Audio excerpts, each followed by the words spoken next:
Between Israel and Hamas creates a unique security situation for U.S. law enforcement. Not only has the government warned about attacks targeting both Jews and Muslims related to the war, it's also awakened the spirits of other terrorist groups in the Middle East. So what is the real threat to America, and would a terrorist attack help the goals of those looking to destroy Israel? Joining us now is Cohen. He's an IDF special operations veteran who now advises police departments on counterterrorism. It's great to have you. First, do you think Hamas is eyeing the U.S., or is this threat coming from the region as a whole? I think it's coming from an existential region as a whole, Kelly. Just a couple of weeks ago, it's been ongoing. You've got Khomeini in Iran.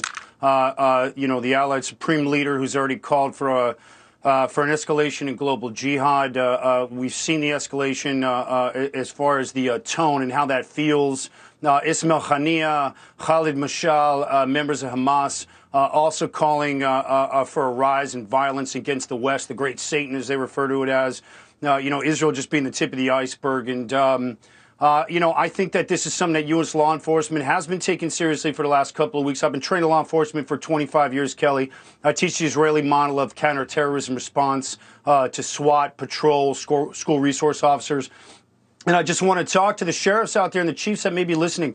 Now's the time to really ask yourself the tough questions. Do we have all of the fundamental core training that we need for our department? So that, the defund movement's been pretty tough on law enforcement. I know they're doing their best, but the fact is that when we're talking about the potential threats here in the United States as far as our national security is concerned, we're talking about we're not talking about Uvalde. We're not talking about Columbine.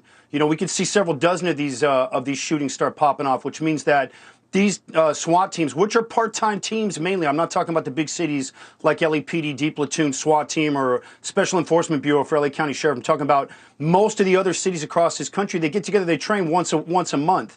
So that training needs to be looked at very honestly. Is that training behavioral based? Can those officers be able to shoot and fire into crowds of people? Can they react and respond under really high degrees of stress, which means that the chemical dump, auditory exclusion, tunnel vision? These are all things I teach, and this is how we work in Israel when it comes to terrorism, because we don't have time. So responses have to be really, really quickly. So to those law enforcement officials out there, to those leaders, you want to ask yourself the tough questions. Are our patrol officers and our school resource officers capable of providing the level of tactical response that may be needed, which could be popping off in multiple locations? That's where I come out on this. Well, I appreciate you mentioning that, because I did want to zone in on prevention specifically. So we know the governor of New York has said there's no indication of a terrorist attack. However, given the car explosion today, the busy travel day, Americans already on high alert, what are you telling police departments specifically to look out for right now? Well, my message to police has been the same for the last 20 plus years, which is you guys need to make sure that your tactical toolkits for counterterrorism are ready to go. And it's a different tool bag. And what I mean by that is we're not talking about running license plates now. We're not talking about pulling over criminals or somebody who may have robbed a store. I'm talking about multiple active shooters that are popping up. So what I'm saying to them specifically is you better make sure that there's no funding that's stripped away from those SWAT teams. Those special weapons and tactics units may have to respond to multiple locations at the same time, and they have to be able to work very, very quickly in large crowded areas. So make sure that they're getting the time they need on the range, but make sure that that training is going to be able to function in what we call low brain capacity, which means when you go under stress, all of a sudden the fine motor skills are out the window. So you have to be able to work with the weapons. You have to be able to shoot extremely straight, and you have to be able to do that under very high levels of stress.